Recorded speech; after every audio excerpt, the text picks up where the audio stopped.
Okay, they got us. Pump up the volume. Let me see. I don't know It just means you have to talk louder. Talk louder. Wait. Hi, everybody. Just turned up the volume. That was almost nearly catastrophic there. So Did you see I that? don't know how many of you guys... We definitely want all your questions, but I don't know how many of you guys saw last week's episode with Charlie Davies, former roommate of Stu, who was in a near-fatal car accident while playing for the U.S. national team, then beat cancer. Still playing. Yeah, it was. I think that was our most riveting. We started with, and which our first ever guest, Todd Wishnick, was very upset with me at your ugly sweater. He came up to me and he said, when we had Charlie on, we said, you were the second guest and you were our best guest. And he was doing John Nash, Charlie. He's like, they forgot about me. I thought T. Wu was good, but we might need to give him a redo. Let him come with some fire. He'll probably write some material. Yeah, but I thought your dad, as we're talking past guests, I thought your dad gave a really great perspective on coaching, raising a child that ended up being a professional athlete, youth sports, all that. And Charlie's was more... Did you stop when you said end up winning? You want to say nothing. Did I? Yeah. No, you won. Yeah. You won PPL last week. Yeah, I did. And then Charlie's, I just thought was cutting. I know. Yeah. I felt quite good in that game too. Ivan, if you're watching out there, he wasn't very happy at all. How's the audio on Twitter over here? Somebody's giving kisses to Steve. You don't want to kiss me now. I just had another dental. Is this gross to show? Oh. I had a tissue graft yesterday from. So did that happen in your career? Is that something that happened? 15 years ago, Karl Malone elbow bent my tooth back in my head. I like to say for effect, and got a root canal and all that stuff, and then years later, like it just wasn't working out. So like, there was like, this is really a lot of information, but there was like some wearing away of the gum and the bone, and so I had to have a bone. I've been going to this dentist now for almost 18 months trying to get this figured out. You're still not fixed the rest of them. Jeez, chiclets are dying. But bone graft, and then I had a skin graft yesterday, and finally the bone graft's taken. The skin graft takes in a month or so. I'll finally get a nice permanent. So is Karl Malone paying for that, your dental work? I wish. Can we send him the bill after and just see what he does with it? If he gets a check and the mailman gets a check, it would be very fitting. Mailman be good viral video to see the mailman give it a. Someone's asking, could a mouth guard have prevented that? Do you think it could have? You know what? I'd like to say go for a mouth guard, all you kids out there, but I'm not sure if you've looked at Karl Malone lately, if that's going to stop. Yeah. When the tracks go, and the train's on the tracks, you get out of the way. Here's one. I love this. I think you reposted it a little while ago. The playoff series. You'll obviously know a lot more details than me. Where your eye was essentially swollen shut. You took an elbow, right? Yeah. I like talk me through that scenario. I mean, because you couldn't see out of that eye for the fourth quarter, right? It was I can't remember what part of the game, either late second or early third quarter. Tim Duncan drove. I reached in and I caught his elbow like right in my eye line, and it was just one of those ones where I was like, okay, let's go get this bandaged up. But when we got back in the locker room, they were like, hey, this is a massive gash. We got to stitch it up. And so you're thinking, shit, it's a playoff game. Let's get this done quickly. And they were like, it took a lot to get it to stop bleeding and to stitch it up enough that you could go back out there. So finally, by the time they'd gone through the whole procedure, my eye had swollen shut. Because when it starts, you're like, getting back out there, I'm ready to go. Yeah, you can see, and your adrenaline's pumping. And by the time they start doing it and figuring out what they're going to do and how they're going to do it, my eyes close. And so I think I was like 0-9 against the Spurs. So mad respect to the Spurs for dumping me every year in the playoffs. But and so I was like, we're up 3-0 in the series. We got a chance to sweep the Spurs, and but I'm also thinking in my head how badly I want to be out there, but also I don't want to let my team down by playing. If you can't play, if you're playing below, like not let my team down by not playing. Let my team down by getting out there and like not being up to it. And so I told coach I wanted to play, and I don't know if anyone's ever had that, but you think, okay, you still got another eye, but your depth perception is off. It's bizarre. So how was it shooting a jumper? I think I remember hearing a quote. You said the first time down the court, you're like, let me just throw this up. Yeah, I was like, okay, I want to know quickly if I can do this. And so I was starting to gauge my perception. So I dribbled down a fast break, pulled a three. I think Ginobili like pressured me hard, like got a hand right in my face. Swish. I was like, it's on. Let's go. Let's go. And so I finished the game, and we swept them, and like for the one time in my career. And it meant how long before that recovered? And Yeah, I mean, well, we swept, so we had time before the next series, which gave it a chance to open up a little bit, but definitely like a week or so. And did you have any idea at that time of kind of, because you're in the rush and, the adrenaline's pumping, you want to get out there, were you even thinking about what the press reaction and like every reaction would be and, how you came back from this, or it was just like, hey, I'm zoned in, I need to get back on the court? Yeah, all I could think about was getting back on the court and making sure I wouldn't let my teammates down by playing when I shouldn't be playing. And because it was funky, like you get out there and you're like, everything's happening so fast, one eye. And the pictures, there's some pictures or video, hilarious. I'm trying to open my one eye so wide. I look like the biggest. You're in this one? I look like the biggest, numpty. And anyways, so I wasn't thinking about anything other than getting back out there and not affecting my team negatively. I remember a funny thing was I was like the next day back in Phoenix with the kids on the playground, and some kid's like, what happened to your eye? And I was like, I ran into somebody. And he's like, what was his name? I was like, Timmy. I just thought it was funny. This kid's like, oh yeah, dang, Timmy got you, man. He got you really good. Off. Good talk. That was one of my worst injuries, so I feel like I got a few. Yeah, we were talking about this coming into this pod of we were talking Charlie and his incredible story, and if you haven't seen it, go to our Facebook page. It's on our YouTube. We have links to the entire podcast, the little snippets of it. Very powerful message of what he went through. Car accident, near fatal car accident, beating cancer, is still playing soccer today professionally, and it got us talking about different challenges that we've faced in our career. Not necessarily, it didn't have to be injuries, but different things that you face around the way, like adversity, and how do you respond from that? Because I think Charlie's message is one of never give up, right? Yeah. But I was talking to him about this before and then also after. Has he ever felt at any point of why me, right? Like, why does this continually happen to me? And everything I beat, something comes again. And it would be easy, I think, to sit there and say, I'm done. I'm defeated. There's no way I can get past this because something else is coming. But he has an incredible amount of strength, and I've always wondered where that came from. Yeah. Innate, was it born? Was it something that he gained from his childhood and different experiences? So I'm curious. Yeah, probably a bit of everything. And if we could have gone on for 2 hours, I would have asked a lot more questions. Yeah. And try to figure out like how painful is it to sit there and think, he could have perhaps been in the Premier League for 5-10 years, and it didn't happen. Or is he just so grateful for life because he could have passed away twice? Yeah.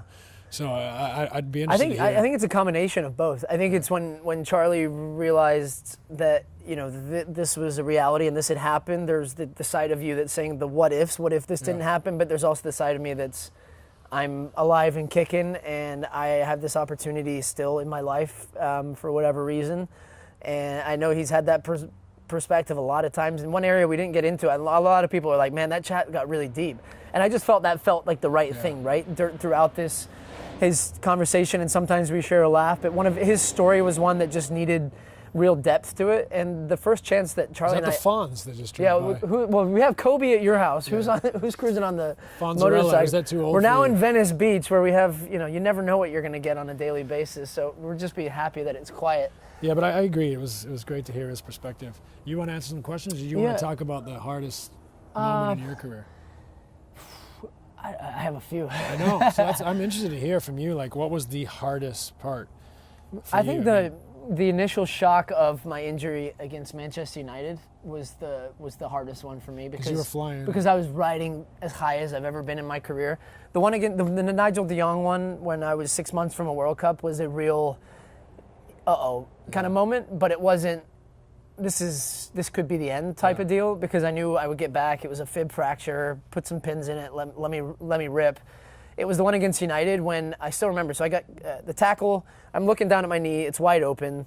I see cartilage. I see everything you can imagine. Everyone's coming over. Everyone's, what's going on here?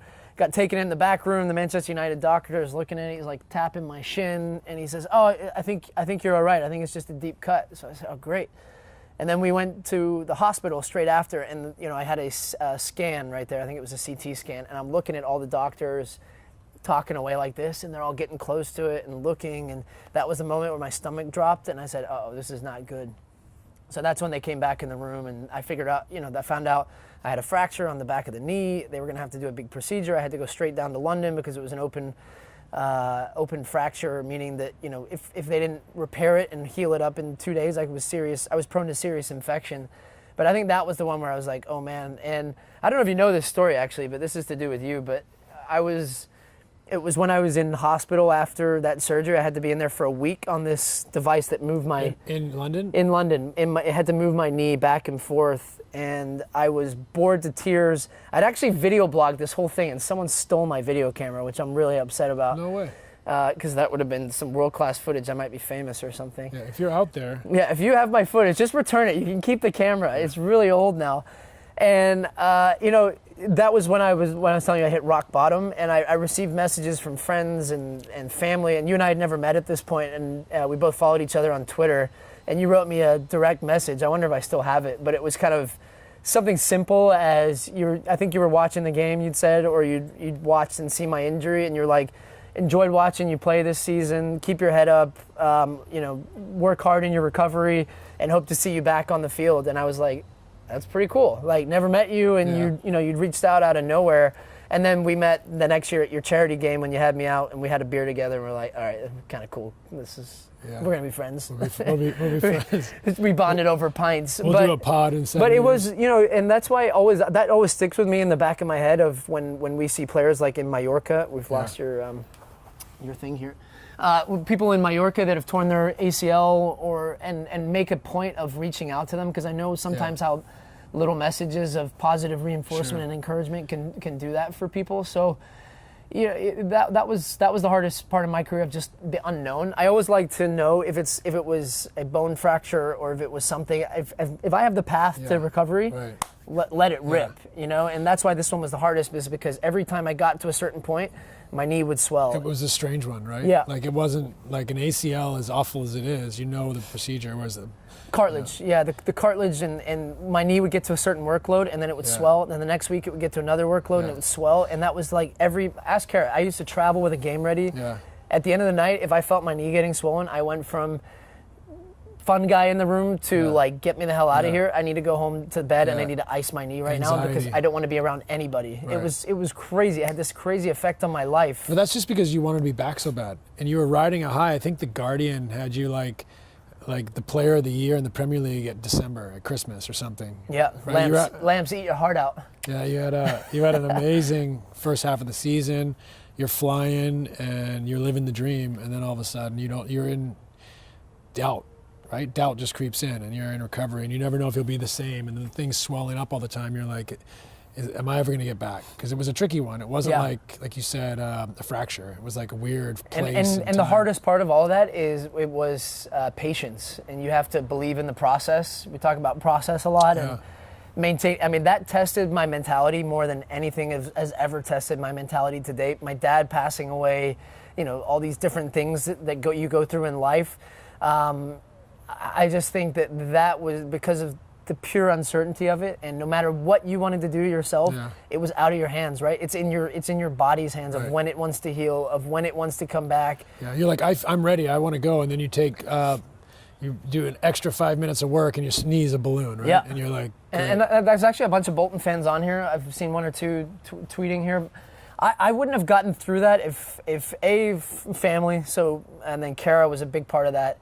The Bolton fans and the whole club, and then the chairman Phil Gartside, who's since passed. I mean, he rolled out the absolute red carpet for me and paid for my rehab in the United States, paid for my travel to go back and forth, like did everything possible for me to get healthy. Yeah.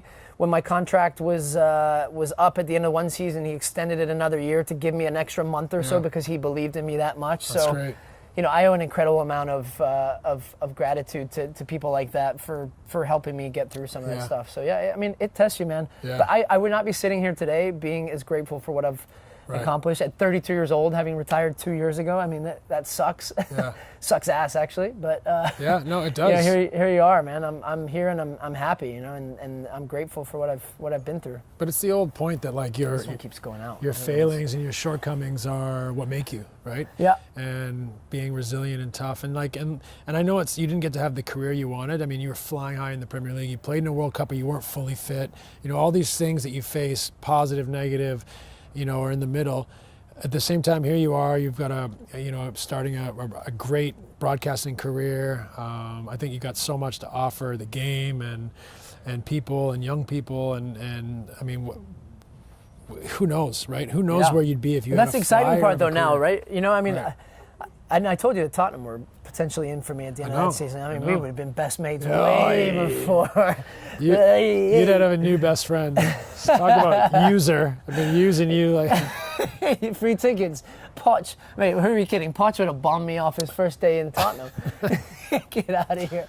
Actually, let's take one or two questions here. Someone's asking how far do you think Tottenham can go in the Champions League?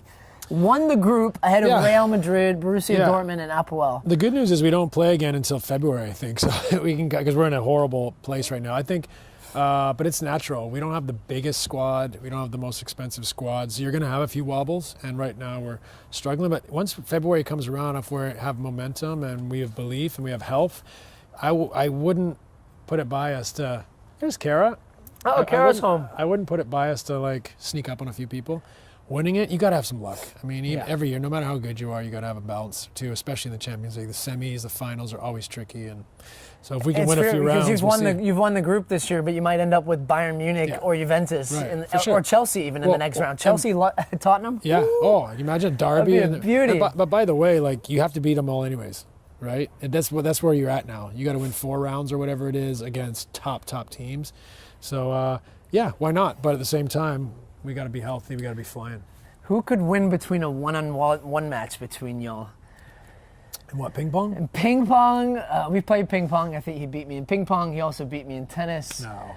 Ping pong? You play ping pong? Did we play a full game of ping pong? I don't know. How did you do in the charity tennis match? Oh, we did play ping pong in Palm Springs. Palm right? Springs, but we were This is sort of ping pong. Kara's laughing over there. Charity thing was fun. I got to play with some really good players and kind of learned a few things. It wasn't like a big deal, but it inspired me to start playing more than once a week. So I played my wife this morning. Why is your internet so bad on this one? I don't know. Should we get off the Wi-Fi? No, maybe on yours. Apparently, now you're in my shot. All right. I like that. Get out of my I was shot. artsy. Oh, very artsy. All right, we're gonna do a quick fire question. So everyone that's watching, we got 400 or 500. We can't see the Instagram ones. You guys are a little bit further away. Instagram fans, it's got your camera, by the way. Someone's got my camera. Kara, you remember that? My camera was stolen out of my bag on the way back from England. The one that you recorded everything after my surgery. Someone has it? No. Nobody actually has it. We had a call to action, but I'm sure.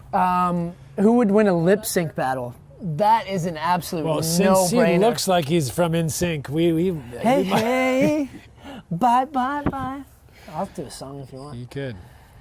Okay. Oh, there we go. There's Kenneth's glasses. Yeah. What else have we got, guys? Shoot us. Today is a little bit more of a. Let's see what you got. Did I ever tell you the story about the time I got booed in Dallas? When you played there? Played in Dallas. I got booed every time I touched the ball. Why? Because I was bad. But so I went to Dallas my 3rd year in the league, trade, hurt. It was a lockout, so we didn't play. We didn't even start training camp till January, so it was a long off season. Went into like a week of training camp and then played 50 games. We had a lot of triple games 3 nights in a row and stuff. So we crammed a season in 50 games. But a week before training camp started, I drove the basket in a pickup game, and a guy took me out of the air, and I fell on my back. And my back was bothering me, and then so I was just really stiff the whole season. I didn't know what was wrong. And then 10 games left in the year. We were Don Nelson, Hall of Fame coach. This is classic. He'd had us playing dribble tag for warm up.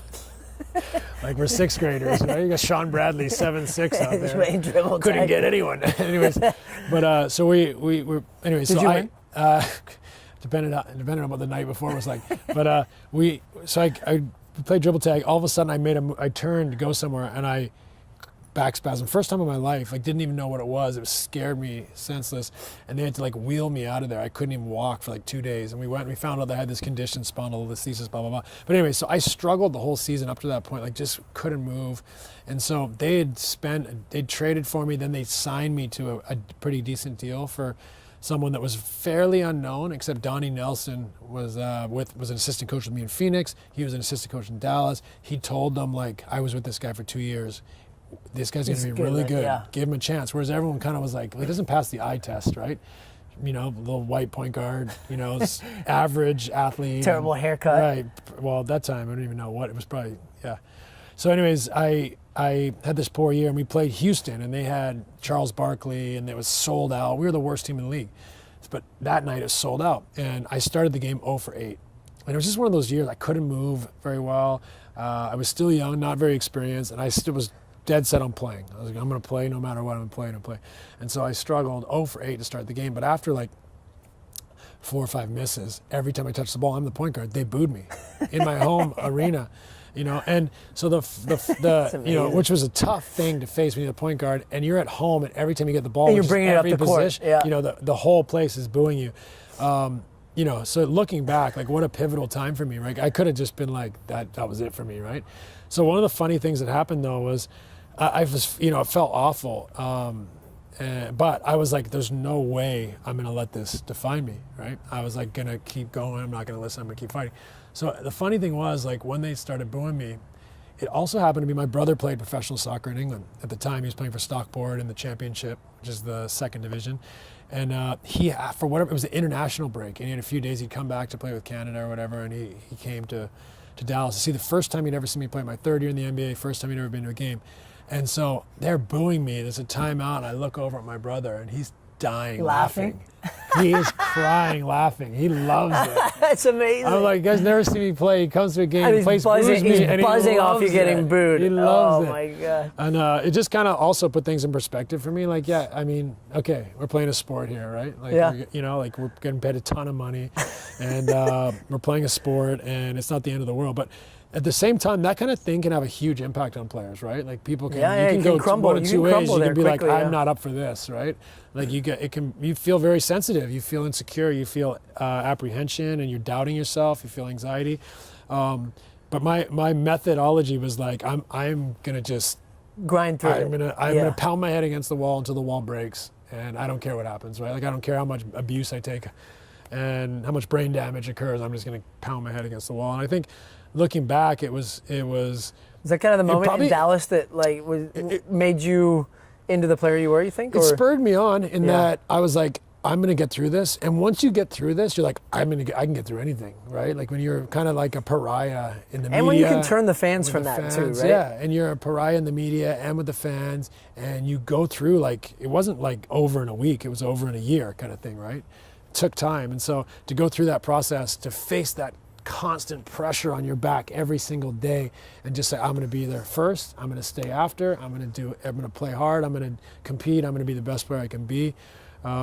You know, after you get through something like that, you're like, I can get through anything. Yeah. You know, it sets you up for you have the a couple next level. Dallas fans on here. Some people said you, Dirk, and Finley were my life, my childhood, which is cool, right? Now, you had that experience yourself, and you've had those moments in your career. I know you work with the Warriors. KD has been one of the most polarizing players because of deciding to go from the Thunder to the Warriors, and he wins a championship. So does that maybe validates that move partially. But for him, I still feel like he's a player outside of the Warriors, the bubble, and he just seems to, people seem to hate him, right? I mean, there's the furor and anger that there was towards LeBron going to Miami, and then all of a sudden LeBron goes back to Cleveland and he's vindicated in some way. Because he brings a championship, right? But I mean, people forget. Like LeBron did his whole announcement. You know, he ganged up with Chris Bosh and Dwayne Wade. At the time, that was unprecedented, right? And the way he announced it, I think, was the thing that really bothered people. I mean, now LeBron's one of the most beloved athletes in the world, and rightfully so, right? So Kevin will get through this. I think. Do you talk to him about that stuff though? In some ways, I know you're kind of close with him. A little bit, yeah. I try to support him. You know, that's a big decision to do. I think people are really angry because they played in the conference finals and it went to 7 games, and without a Klay Thompson, masterpiece in Game 6, they probably, Thunder go to the finals. So Yeah. I think it really bothered people. But I think it was way before, the seeds of this were planted way before that. And I think he needed to move on for his development as a person as much as a basketball player. The biggest thing I'll say is, like, I get it. You're a fan. You have the right to voice any opinion. But the people that really hate, like, are the ones that don't win. Yeah. You know what I mean? Like, if Yeah, you're yeah, it's bothered true. hating on a guy, you might be like, oh, that's a strange move.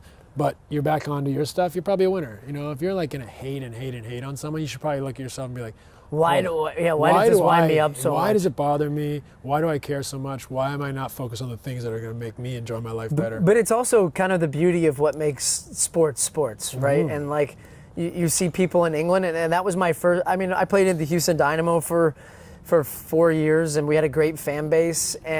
But you never felt the people like lived and died by every kick, every pass, every tackle, everything until I got to England. And when you get over there and you just realize that, hey, if you had a bad game at night, don't go out to dinner that night. Yeah. And The people magnitude, always how much use it that means, right? analogy, but it is true. And it's not necessarily just the whole dinner thing, but it is the magnitude of what, like, whenever you go out the next day, all people are going to talk about is the game that you played on the weekend. Yeah, right. And yeah, you did all right, Stu, but you gave away 6 balls in the midfield. 6. And I thought it was 7. Jeez, who's counting? Yeah, but who's counting? But you just felt that, like, that pressure, but it brought the best out of me. Yeah, of course, It brought the of course. best out I of think me. that's the difference. That's why you made it. That's why you got there, why you thrived, why you came back from injuries, because your mentality was to keep fighting, to handle, like, the weight of that and not, like, panic and give more balls away. You're like, I'm going to give 4 away this week. That's it. But it's also what creates the euphoria of the good moments too, right? And the best moment of my career, I think, still was the goal against Blackburn I scored in the 92nd minute in the derby. We were up 1-0, down a man. Man sent off after 50 minutes. Fabrice Muamba scores. Elhadj Diouf did score, for Blackburn. 1-1, straight off the kickoff, down the other end. Kevin Davis flicks it on. I take it off my chest and bang it in. Blacked out. Don't remember anything. Don't remember anything. Wow. And like watching I've probably watched it 1,000 times because it's kind of Just it's lost just your a fun mind. moment to watch. But run into the crowd like this and getting a rugby tackle, but what I watch every time is not my amazing. reaction, it's the crowd and just seeing and getting Jumping up messages, and down. oh my gosh, of just like, when you see the play develop and you kind of like on your edge of your seat and then it goes in and everyone's just, get it up, It's something that, like, I never really got to experience because the crowds are different. I mean, I think for fans in North America, I think it's hard for them to understand because the differences in the culture and how soccer is number 1 and everything else is like number 7, 8, 9 or whatever. Best goal ever. All the Bolton fans. But the difference is, like, for example, if you have a Saturday match, fans will have a go at you in England if you go to dinner on a Wednesday, right? Like, it happens, right? Yeah. Like, you're out on a Wednesday for just dinner, and they're like, what are you doing out? You should be in bed, like, stay at home, like, get focused. Like, that's something I don't think North American fans can understand. We have 4 to 8 sports that are all competing for everyone's affection. Let's be honest. Guys go out the night before games traditionally, and let alone no like 2 nights there, or no 3, secrets there. 2 nights or 3 nights before. But in Europe, South America, it means so much because it's the only sport for most of those people, and they spend all their kind of ancillary income or on that luxury. I love the one that you always see if a team's had a horrendous away performance. It's like, wasted all my quid on that, watching that crap. I traveled the length of the country. And thankfully I wasn't a part of an away performance that bad, but I would have been, I've seen some players do this in the past, I would have been up for like paying for the tickets for the away fans, absolutely, because, and not that I've never been on a team that's gone out there and just like completely tossed it in, right? Even when we lost USA against Mexico, we lost 5-0 in the Gold Cup final, which was the most humiliating defeat of my entire life. Like, I could not look at every player there and say, you tossed it in, you gave up, you gave up. It's just one of those days, right? Like, everything was working against us. Get a red card after 45 minutes. It's Olays, it's this and that. No. Did I tell you a story about Brian Ching? He pulled the whole team in? No. So this was USA-Mexico Gold Cup final, 2009. We'd had this incredible run in MetLife Stadium in New York. And Giant Stadium, I think, was the old one, right? And we had a 2-day rest. Mexico had a 3-day rest it was kind of B team, BC teams. Yeah. So we get to the final. They had Gio Dos Santos, Carlos Vela, Guardado, a couple other players. They had a better team than us for sure. 0-0 halftime. Jay Heaps gets sent off. 0-0 at halftime. 0-0 at halftime. Jay Heaps gets sent off in the 46th minute. Penalty kick, roll it in 1-0. 5 minutes later, 2-0. Yeah. 10 minutes later, 3-0. Then it's 4-0, right? 80th minute. Brian Ching is the captain, pulls us all in right before kickoff, and he says, guys, let's have some pride, you know. Let's finish this 4-0. If we get one, we're happy. But don't give up. Be nasty now. Like don't, you know, just show some fight. Straight off the kickoff, ball goes back. We lose possession. Ole, ole, ole, goal! The worst. Straight no in. one tried. And nobody tried. Yeah, It was like this incredible move, Yeah. and Dos Santos bangs it in for 5-0. And I looked at Chingy across the way. I said, "You want to try that again?" Did you? Yeah. What do you say? It's funny. It was just like, what can you do? You know? I mean, yeah, there's days like that. and then that was the worst feeling. You go straight in the locker room after that, and you listen to them celebrating. And yeah, it was the first time U.S. had lost to Mexico on home soil in like 15 years as well. What do you think the score would have been if Heaps wasn't sent off? It would have been close. Yeah. It would have A been much 1-0 better. or Yeah, 1-0 maybe a 1-0. or 0-0. Maybe we got one. I remember Robbie Rogers put one over from like pretty close, and we're knocking on the door a little bit, but everybody was just gassed, man. Yeah. I mean, it was. That's got to be the tough part about it. Like, I hate that. Soccer's such a sport that depends so much on your energy, your ability to cover ground. Well, we played 120 minutes against Panama in the semis. Right. Beckerman scores right at the end. 2 days later, Yeah, and then we you're played playing 2 a days team that's later. had 3 days Yeah, rest and 90 minutes. It was a near like- impossible task. Yeah, but- we call that in the NBA scheduling loss. Yeah, but you and I were laughing about this. Soccer, I know it's a different physical demand, right, on the two sports, but you guys would play every other night, essentially. And sometimes you play back-to-back for like a 3-4 game stretch. They just changed the schedule this year, so there's an extra week in the schedule or so it's taking it down. But I feel like, I think I heard we played like just under every other day in a season, like 3.4. To me, that's insane. I mean, 3.4 games or 3. the Christmas period was as crazy as soccer gets in England, and that's when you play on 20th. Yeah. You play 20, 3 games, 23rd, 3 games in 5, 26th, and 6 30th. days, right? Yeah, like four 4 games in essentially 9 days, yeah. which is. That's crazy. I think for us it was like 3.4 games a week or something, which is crazy. And that's why they have scheduling losses. There's some classics, right? There's the scheduling loss where you have 4 and 5 nights, you know, in 4 different cities, or you know, whatever it may be. Or you get the one where you fly east, you know, so you lose time in the middle. You play a back-to-back and you fly 2 hours east or an hour east, get into your hotel. Like in New York, you don't just whip into the hotel. It takes you an hour, right, to get into the city and all that. Get checked in, get to Even when you're flying private. Even when you're flying private. When you get all those Louis Vuitton bags off the plane, it takes a while. And so, do you still have those? yeah, I still got it. Mine's this big. But Leo's got it now. yeah. But so, anyways, you never know. Those are scheduling losses. The other scheduling losses are a Monday game in Miami, because Live Sunday night in Miami. Charlie Davies knows a thing or two about that. Chucky, I know you're right. watching. The other, Toronto and New York love a Sunday lunchtime matinee. You're done. Guys go to Toronto once a year from the West Coast. Done. In straight out. Straight out, and then sit in the euphoria. The city gets a hold of you. You're up for a team breakfast at 8 o'clock. And it's We could do an entire pod on this. God. Charlie, speaking of Live, we would start our training camps with the U.S. national team, and Charlie and I were roommates. And we'd always, if we're playing down in the Caribbean or Central America, it was fly to Miami, training camp, then go to the game and come back. I would get in on a Sunday from Europe. Yeah. Charlie would have a note on my pillow say, "Taxi's waiting in the lobby. See you at Live." Beauty. Legend. And then, so Toronto, New York, Live, blah, blah. So you get the picture.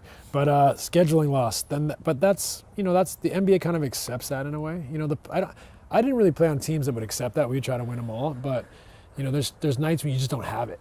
And I'm sure that's similar. So to that point, how much do you take stock in the regular season?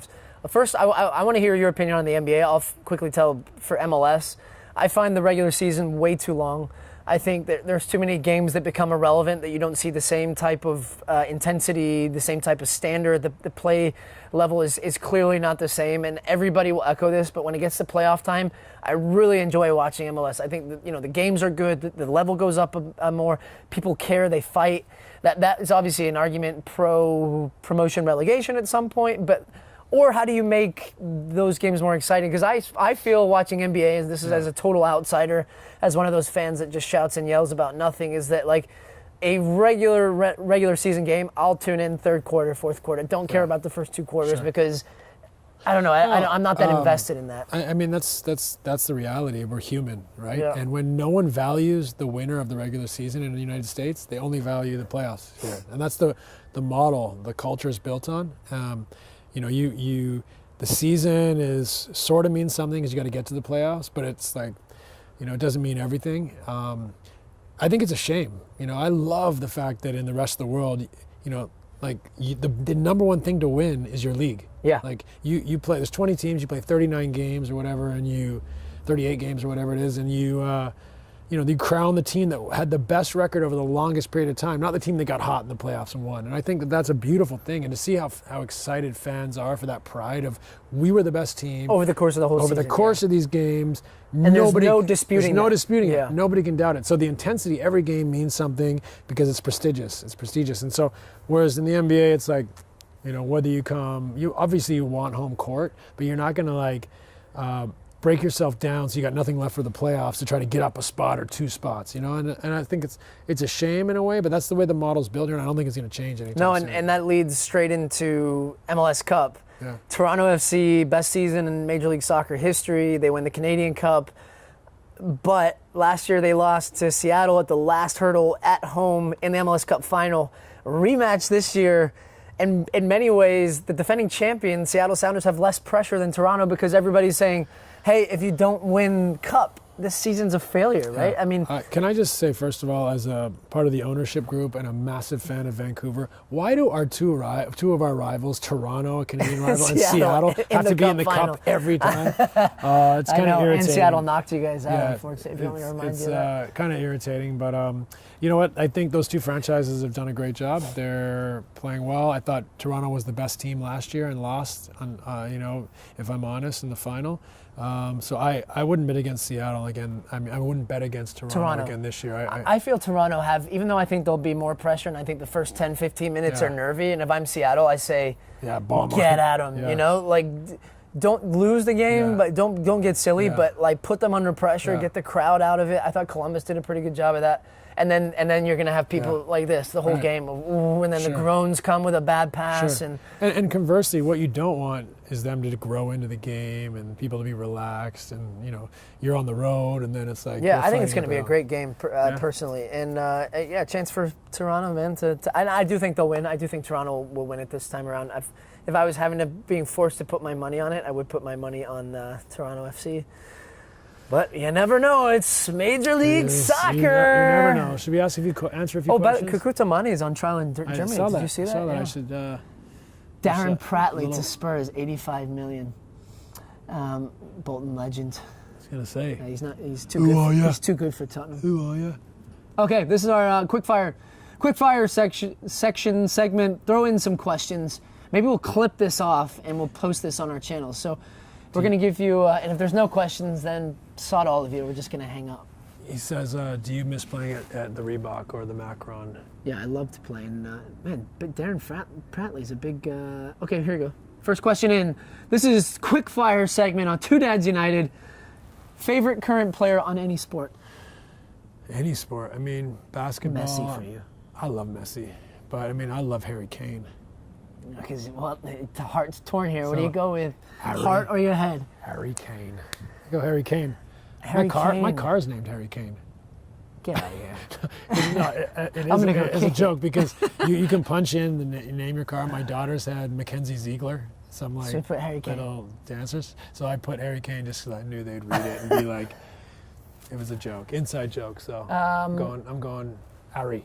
I'm gonna go with Messi. Boring. Well, he's amazing. But by the way, I love the guy, the little lad to bits. And not just because I'm a Warriors fan, but Curry and Durant. I love both those guys. Chef Curry with the pot.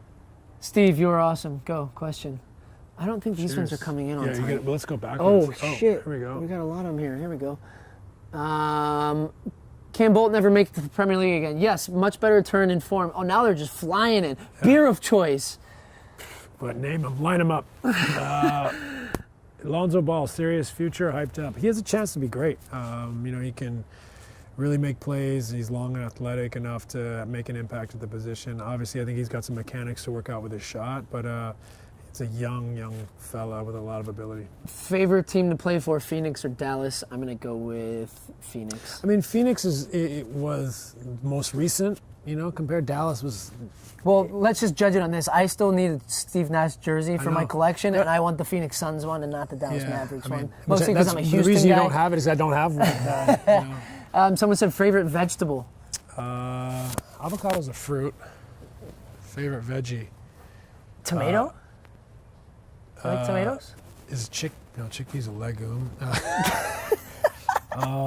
Carrot? Tomatoes? I love tomatoes. Tomatoes. A little burrata. Oh, you do love a burrata salad, that's for sure.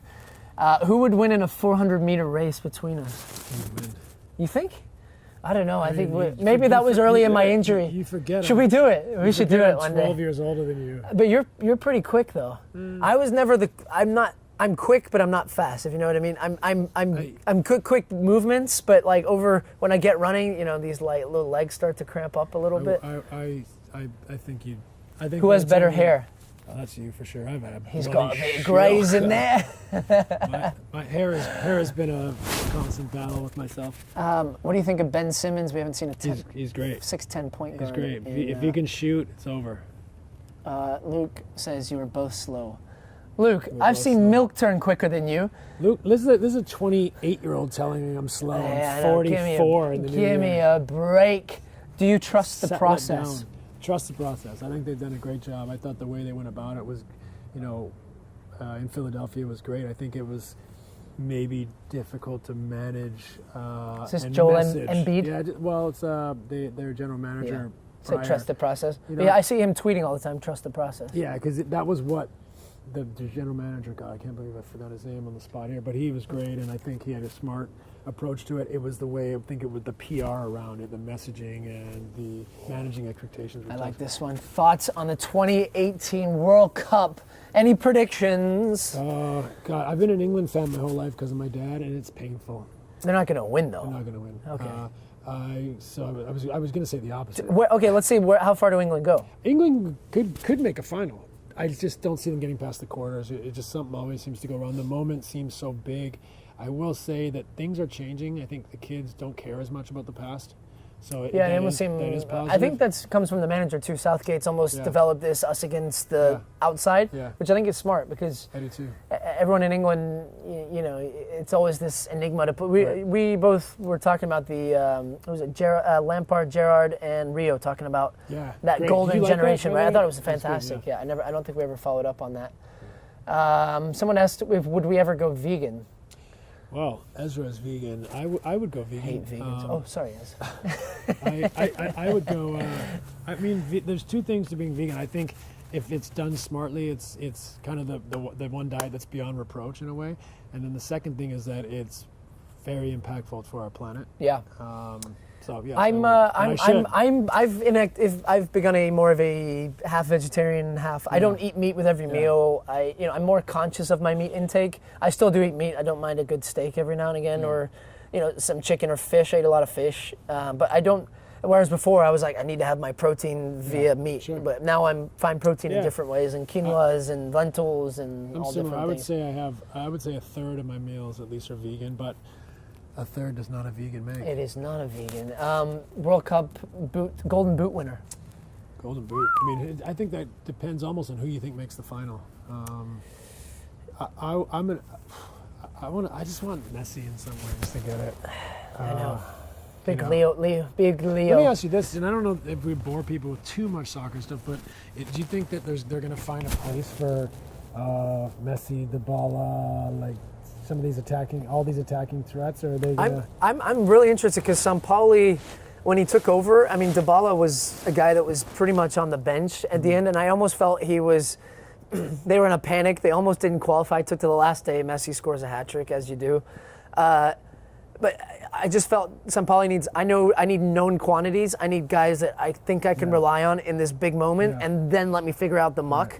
Because he took over late in that process, and it was just simplifying things and get them to the World Cup. So I think you have to, though, right? you think about Oh man. But that's the ever-present debate on Argentina. If you put those two in the hole, so those two have a So where does free roll. Higuain go? Where does So one of them's got to play up top. Who do you start up top? Do you play Higuain or do you play City? What's his name? Aguero? Aguero. I would love to have them both. I mean, I think Aguero's one of the best strikers in Europe, and Higuain's right there too. The other It's- thing is that like I don't think it's an insult to put Dybala in the hole and put Messi out wide because I think he terrorizes people where he plays for Barcelona and he at creates times. space Yeah. for Dybala, right? I mean, he's getting more and more central now, I think. But anyways, someone enough say? boring you guys with that. Icardi, Dybala, Messi, one lineup. Higuain, How many Aguero, pull-ups Messi, can you do? another. I'm horrendous. I'm terrible at pull-ups too. horrendous. Poor shoulder stabilization. Lats are dying on me. Wait, how you know you were Hey, born there Alex. and visited 2010 World Cup, but do you think you'll visit South Africa again, Steve? I'd love to go back to South Africa. I was born there. Actually, I love the video you guys did. You and Ezra did coming out of a box with the Argentine fans, right? Yeah. That was in South Shit Africa. myself, It was yeah. amazing. Go look it up on YouTube. Steve Nash in South Africa, So right? With Argentina fans. So It's phenomenal. It was FedEx to the World Cup. Don't leave our stream yet, but after I this, thought you go. were going to say you liked our video where we went to Soweto, the township, and played football in the street with some unsuspecting kids. Oh, that was great too. Not that they know. He's like, screw the cultural stuff. I want to see the fans go. Well, I love that one because the fans were buzzing, but you're right. That was a fantastic one too. All right, let's take a couple more here before we sign off out. How long have we been going here? I will make you. Oh, we're on 45 minutes, right on the number. Let's give it a couple Right more. on the button, son. And then, gosh, people are obsessed with Lonzo Ball. He did already talk about that, so he's Lonzo, not dodging that question. He's got a chance to be great. Derrick Rose done. I don't think man, so. Derrick I think Rose is a he's sad going through one, that man. thing I where, know. that you've been through where it's like, He worked how with do my you- PT a little bit here in yeah. LA. Yeah. How do you muster the strength to keep climbing the mountain? The Sisyphus story, if you will. If I can take you back to school. You know the Sisyphus story? No. That geezer who pushed the rock up the hill every day only Oh, to do okay, it again. But I just anyways, look it's like embarrassing that. that thankless workload day after day after day, not knowing that it's ever going to amount to anything. I think that's where Derrick Rose is now. Can he find joy in the fact that he's on this journey to overcome? Yeah. And it doesn't matter what the outcome is. He's been through a tough it's time, the man. process, but I can relate. So Someone's asking, Steve, any chance you're coming to the UK for an exhibition game? No, not in the UK, but you can watch him next weekend. yes. But a shameless plug for kickinforhouston.com. Steve Nash will be lacing him up. We're doing a charity soccer match in Houston. You can watch it live on FS1, or even better, if you're in Houston, maybe like 5 of you are, you can buy tickets. What's the link? Kickinforhouston.com. You can either donate a ticket for some victims of Hurricane Harvey. We're raising money. We've raised $190,000 right now for Harvey victims, which is really cool. We have a couple Astros players just committed. Ocho Cinco, you ever play with him? Amazing, I haven't. Ocho Cinco just joined in. Thinks he fancies himself as a soccer player. DeMarcus Beasley just joined the mix. Nice. So we're going to have a good game of footy there. Mia Hamm, Landon Donovan, Clint Dempsey. Is this full field? We're going to narrow the pitch. was We're gonna going say, to and bring it in and we're or going to not? make it 7v7 or 8v8 so we can Okay. get more touches on the ball. Oh, God, right up my alley. Yes, buzzing. So join in on that, kickinforhouston.com, and you can watch it all over the world. It's going to be free of charge. Harry Kane on Real Madrid. Oh, just stop with that stuff. The kids, he's one of our Who's your own. favorite NHL team? Canucks? Canucks, yeah. Has to be. Canucks fan. Your my whole life. your brother-in-law played for Yeah, them? my sister's husband, Manny Malhotra, played for the Canucks and also as an assistant coach for the Canucks, so even more reason. But By the way, but he is an yes, he absolute machine. He's a machine. Right? He's like Yeah. me on steroids. I'll let him know you like him. I started watching Icarus, the Yeah, documentary. Have you seen it? Yeah, it's good. Really I'm good. an hour in last night. I'm Yeah, an so old the whole Russian, geezer. It was amazing. Has Icarus. anyone out there seen Icarus? Incredible documentary. Just what this guy kind of got himself into unknowingly, right? I mean, Yeah. he wanted to do the whole, and especially with the news yesterday about the Russian team being completely banned from the Olympics later in 2018.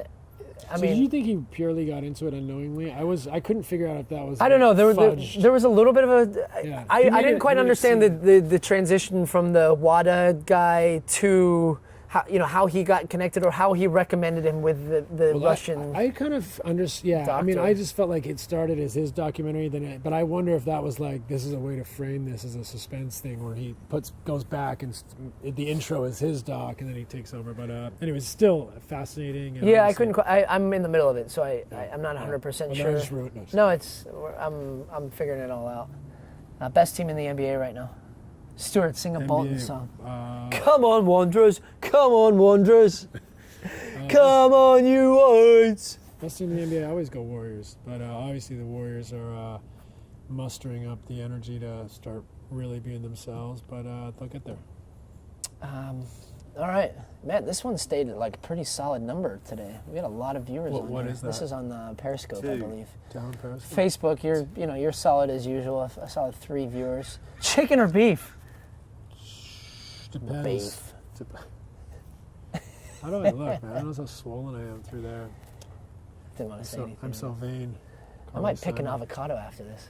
You think we should finish with a juggling contest? Let's have it. A game of 2 touch. Let's do it. I've got a footage right here. Oh gosh. Oh, this is flat though. off those doors. There we go. Can they see? We might have to tilt the camera down. Oh, nervous. Someone said this was really cool. Thanks for doing this. Can you see our touches here?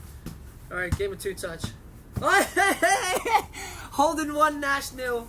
I didn't know the ball was flat. All right. I told you it was flat.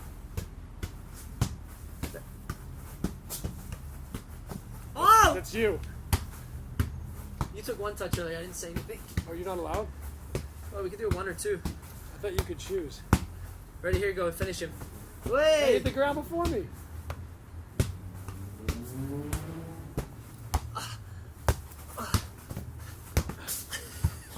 Did that at my bachelor party. I slide Oh, he tackled slide him. tackled me, yeah. All right, last one. We're going to finish the game of 1 touch. Winner takes all.